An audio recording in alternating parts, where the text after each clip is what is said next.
I've been married for 10 years now, and honestly, I've never been unfaithful to my wife. Sure, there were plenty of opportunities, but I never felt the urge. Why? Because I'd already lived that kind of life before we met. I had my fair share of wild experiences.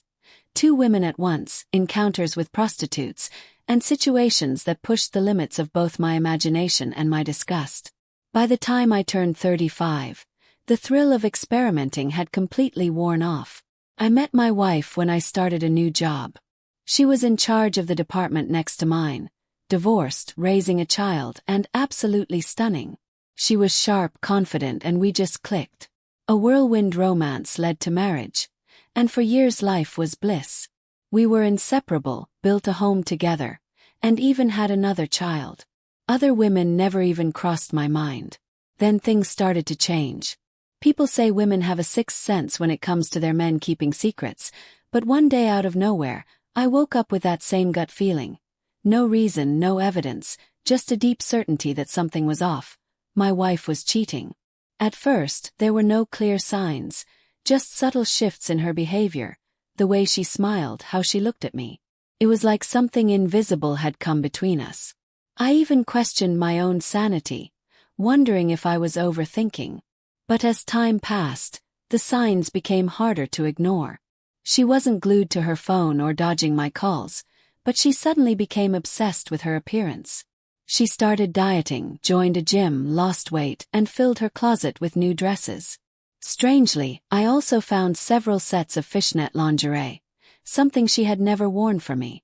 Her schedule changed to late nights at work, corporate events, a new group of friends. She was always out, coming home in an amazing mood, only for that happiness to vanish the moment she stepped inside. She started comparing me to other men, something she had never done before, making it clear that nothing about me seemed good enough anymore. Our warm family evenings turned into distant, awkward interactions. When I tried to bring back the spark, she only seemed annoyed. Every attempt at an honest conversation was met with silence or deflection. I needed to know the truth.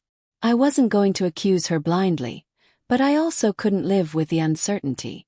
I installed a spy app on her phone, combed through texts and calls. Nothing.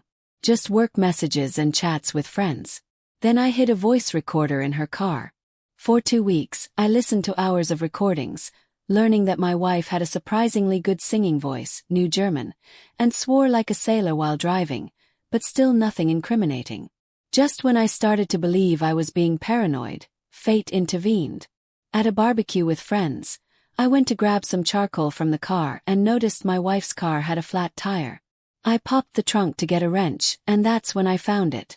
A second phone. My hands trembled as I scrolled through it, and within seconds, my worst fears were confirmed. Months of messages with another man, flirty, intimate, undeniable.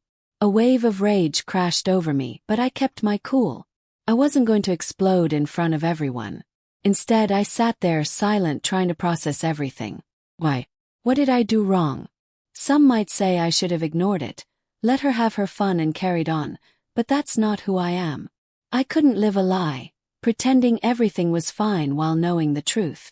The betrayal cut deep, and I knew one thing for sure. I would divorce her. But first I wanted revenge. It wasn't hard to find out where her lover lived.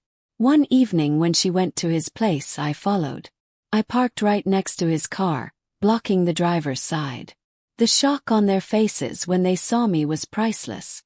My wife tried to get out, but I slammed the door shut before she could. She rolled down the window and started yelling. That was my moment. I pulled out a can of pepper spray and unleashed it right through the window. Chaos erupted inside the car. They choked, coughed, and panicked while I calmly walked back to my car and drove away. When I got home, I didn't waste a second. I tore through our bedroom, grabbed all of her clothes, stuffed them into garbage bags, and threw them outside. I made as much noise as possible, not caring if the neighbors heard. The kids were with their grandmother, thankfully spared from witnessing their father's fury. We divorced soon after, splitting everything down the middle. I signed over my share of the apartment for the kids, who stayed with her. A year has passed since then. Now we communicate civilly and even celebrate birthdays together. I've moved on, found a new wife, and focus on the present. I refuse to let the past define me.